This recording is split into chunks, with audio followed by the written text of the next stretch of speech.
they found that path blocked by a hooded figure. It was Death, and he felt cheated because travelers usually drowned in the river. But Death was cunning. He pretended to congratulate the three brothers upon their magic, and said that each had earned a prize for having been clever enough to evade him.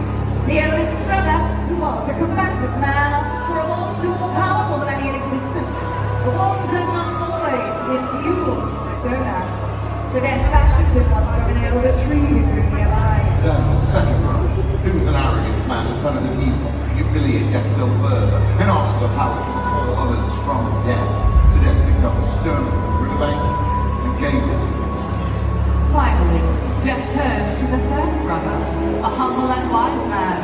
He did not trust Death, so he asked for something that would enable him to go forth from that place without being followed by Death.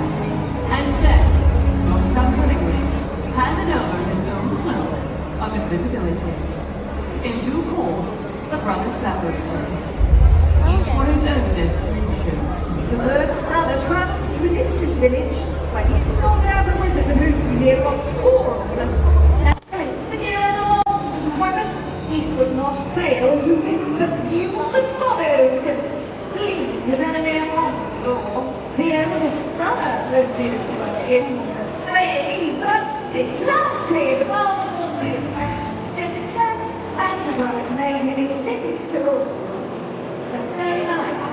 As he lay upon his bed, whereupon he stole all divinity, the brother's life.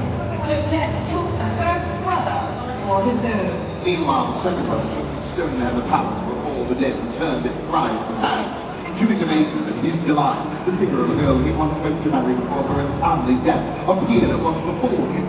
Yet soon she turned sad and cold, for she did not belong in the mortal world. Driven mad with hopeless longing, the second brother took his own life, so as truly to join her. And so Death took the second brother for his own. As for the third brother, Death searched for many years, but she was never able to find him. It was only when he had attained a great age that the youngest brother shed the cloak of invisibility.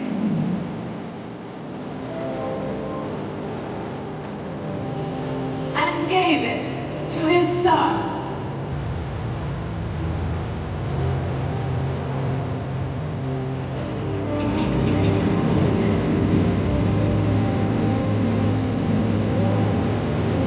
He then greeted Death as an old friend and went with him gladly, departing this life as equals.